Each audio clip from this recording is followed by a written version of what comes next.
During the hearing, Lucy McBath highlighted an alarming increase in political violence and posed a simple question: is the FBI still prioritizing its prevention? What happened next was surprising. Rather than providing a clear answer, Kash Patel fiercely defended himself, diverting the conversation away from public safety to justify his own leadership. It's this reaction rather than the inquiry that calls for our attention. Let's delve deeper into this situation. Chairman, and thank you for coming in today, Mr. Patel. In the past few months, the country has experienced a string of horrific, high-profile attacks that have been motivated by racial hatred or political ideology. A shooter attacked the CDC headquarters, firing hundreds of rounds and killing a police officer. An arsonist set fire to the Pennsylvania governor, Josh Shapiro's residence, with the governor and his family actually inside. Minnesota House Speaker Melissa Hortman and her husband were assassinated earlier this year. Clark and Charlie Kirk was murdered last week. Bomb threats have been made against HBCUs and the DNC, and just the list goes on and on. I only have just a few minutes today, so I don't want to take a lot of time to go into all the countless and devastating violent crimes and incidents that have happened at our schools or on our streets and in our communities that have just been happening all year long. Mr. Patel, just yes or no, is this type of political violence ever acceptable in your eyes? No. I'm glad that we agree that these heinous acts designed to instill fear and division in our nation are never, ever acceptable. Yet each of these incidents has recently taken place under your watch. The FBI's website states that protecting the United States from terrorist acts is the FBI's #1 priority, including from domestic terrorists. Is this still your #1 priority? Domestic terrorism? Preventing domestic terrorism. Our #1 priorities are protecting the homeland and international terrorism and crushing violent crime, and domestic terrorism sort of interlays between both of those. Okay, so well, then I'm glad that you're giving us the right answer, but unfortunately, your actions kind of tell a different story. Earlier this year, you granted the ranks of the FBI's Domestic Terrorism Operations Section. This is the section of the FBI that is most directly responsible for addressing political violence in our country by preventing attacks from occurring and effectively responding to them if they do. The agents in this section are the ones who stopped an individual stockpiling weapons, who planned to attack schools and churches in Florida and seized bombs made by an ISIS sympathizer in New Orleans. And instead of ensuring that this section has all the resources that it needs at a time when its mission is critical, you fired its decorated veteran FBI agents who have served their country proudly under Republican and both Democratic presidents, and you scrapped the tools that they developed to fight domestic terrorism, including the National Domestic Terrorism Incident Database.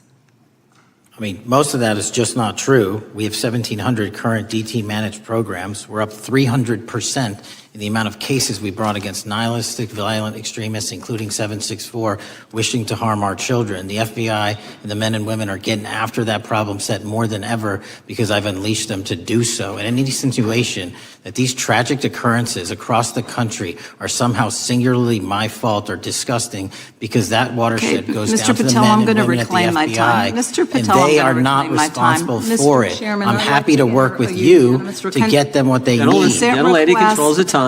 Unanimous consent request.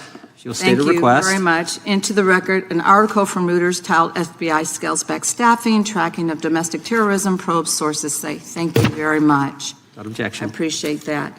So, Mr. Patel, and it isn't just the domestic terrorism operations section. Under your watch, agents are fully diverting their attention to these anti-immigrant and city takeover operations, leaving our children vulnerable to dangerous networks of online predators, both domestic and international. You pulled more than 120 FBI agents from their normal duties to operate sobriety checks and conduct traffic stops, exposing the FBI's fleet of unmarked cars and thereby making it harder for the FBI to combat violent criminal gangs, foreign intelligence services, and drug traffickers in the process.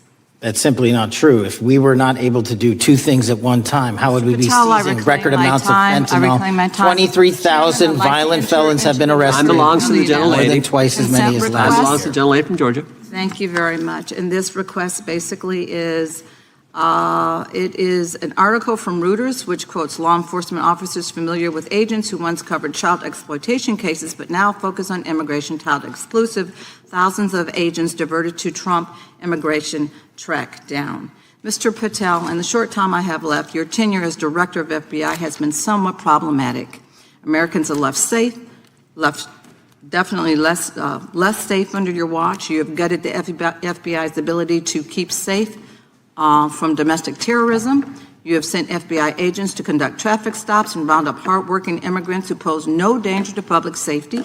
People even President Trump referred to as good longtime workers. Your job is to protect and serve the American public. Time to the You have gentlelady. spent your time protecting heinous individuals and using the FBI to serve as a political circus.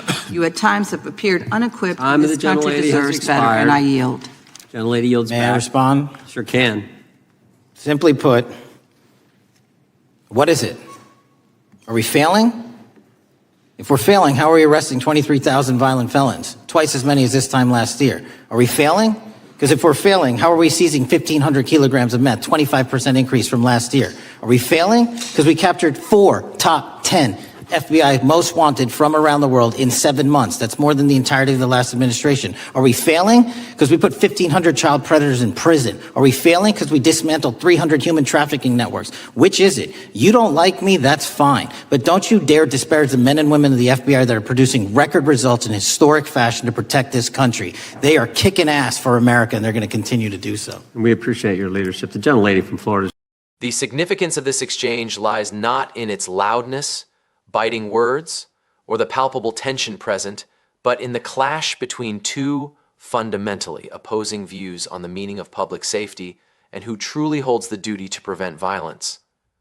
Representative Lucy McBath speaks not in theories but from personal experience and a growing national trend that can no longer be ignored. She points out a reality felt by many Americans yet seldom openly addressed in official discussions. Political violence is no longer an isolated theoretical issue, nor is it relegated to the margins. It manifests in targeted killings, arson, bomb threats, and radicalization that spreads from online forums to tangible violence. When McBath recounts these events, she does not lay the blame on a specific ideology or political group.